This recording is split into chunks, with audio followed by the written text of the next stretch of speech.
Hi, my name is Anne Brady and I welcome you to our Mentoring Writers Resource Box podcast. Listen to learn more about the writing world. After all, the more you learn, the better writer you can become. If you are listening to this podcast, then the chances are you have written your first, or maybe your latest book. And now imagine that after publication, best-selling status must be swiftly followed by those wonderful royalty checks. You know, the ones that will offer you financial freedom. You wish. Sorry, I shouldn't have laughed. But to be honest, that has been the dream of every single writer-author at some time or another. And yet, the reality of it is only possibly for a rare few. Sounds pretty depressing, doesn't it? I, and probably you, know that most authors, even the prolific writers, are lucky to rake in a few hundred, maybe thousands of pounds per year. And that is despite their tireless reader finding, blog posting and community building efforts. Now, more often than not, that result is more likely to waver closer to the zilch mark. But why? Well, perhaps it's because they haven't yet learnt how to convert all those brilliant marketing activities and ideas into some actual book revenue. And if they can't do it, then you are starting to wonder if you can.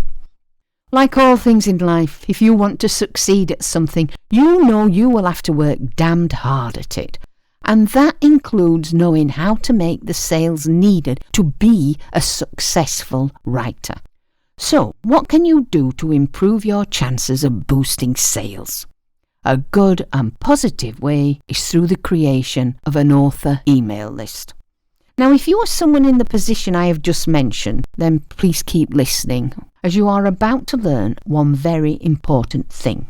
Something which will, hopefully, guide you into achieving a competitive and sustainable level within your writing career. So in this podcast, I'm going to explain why it is important to know how to build a responsive author email list. Well, for a start, your list is where the money is. In fact, the one regret a lot of authors who eventually do start carrying out this strategy is that they didn't start it sooner. Not convinced? Then maybe the following benefits will change your mind. Whatever you think, emailing still remains one of the most effective ways to build trusting relationships with your readers. And what do avid fans become? Why, great advocates. Remember, this will give you direct, not to mention immediate access to your readers, allowing you to reach out on a more personal, one-to-one basis. Using email means all your followers get to see your messages. Unlike social media outlets, where there is no guarantee that they will click on your post. Did you know that it has been calculated that if we compare email clicks to the average pay-for-click-through rates, then email clicks come out a lot higher in the ratings? But what makes it better is that there is no payment for the conversions.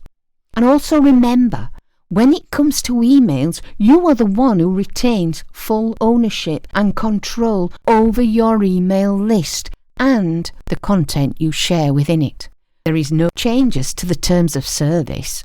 Plus, you won't be restricted by how many emails you can send or when you want to send them. Also, you won't be hit by any sudden rule changes that will limit your visibility appreciably or significantly reduce your earnings. Using email allows you opportunities to build and grow your brand style, your voice, and your personality. Remember, that's what you are in business for, to build and grow your brand. And that brand is you and your books. Also, email allows you to diversify within your business.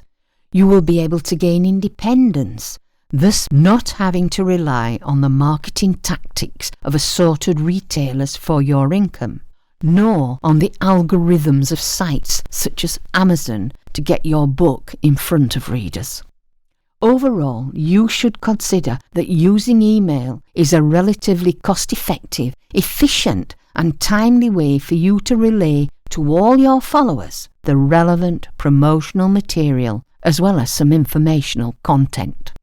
Now, if someone has signed up to your mailing list, that means they have opted to engage with you on a deeper level, probably more so than they do anyone else, apart that is from, say, family and close friends.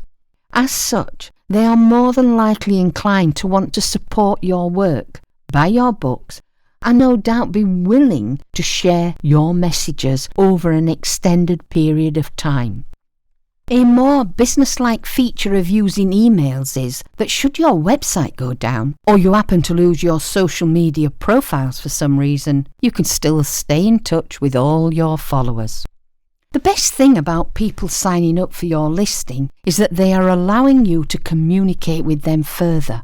They are agreeing to become part of your target market, meaning you are not just spamming random people. These are readers who want to hear from you, so make sure you contact them.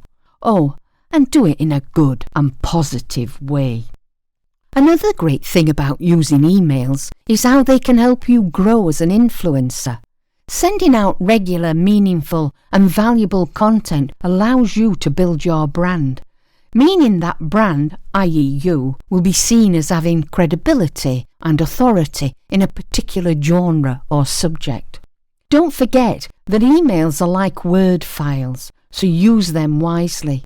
Segment your readership into different lists based on their responses to any previous content.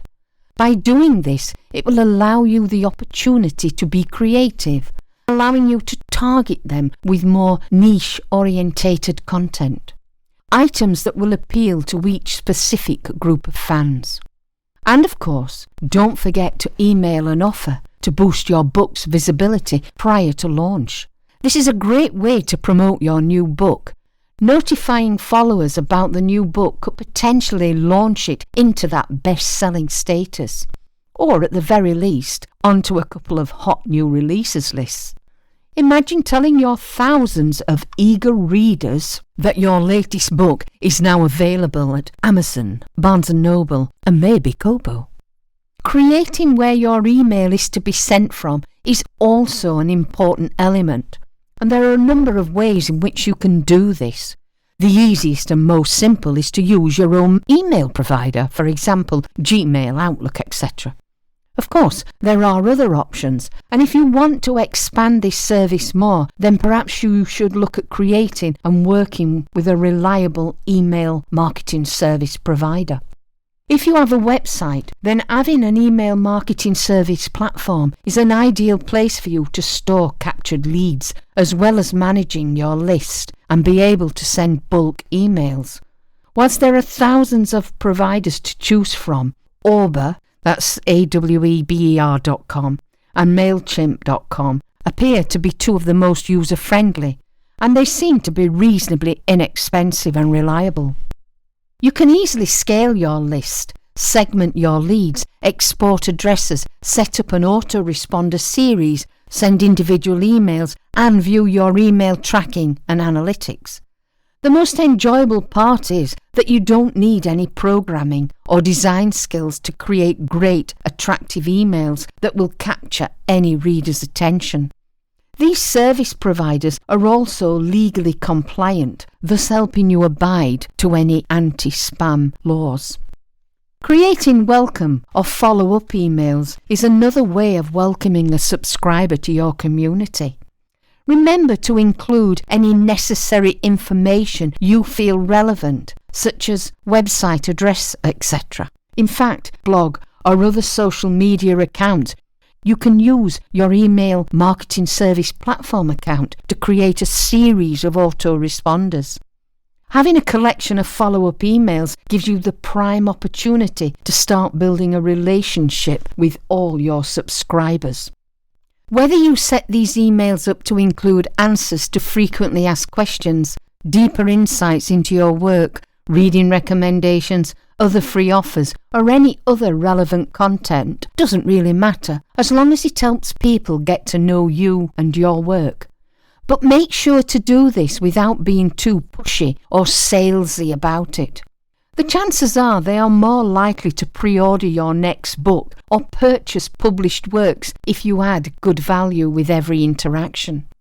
To summarise, remember, an email list is a phenomenal asset.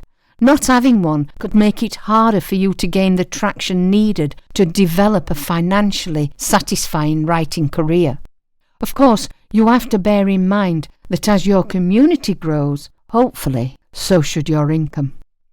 If you need help with any aspect of your writing, are interested in the other services we offer, or would like to chat with a mentor, then please check out our website. Or why not email us, contact@mentoringwriters.co.uk, and we will endeavour to assist you in your writing journey. Have fun creating your emails. This was Anne Brady bringing you a Mentoring Writers Resource Box podcast. Thank you for listening, and we hope you will join us again.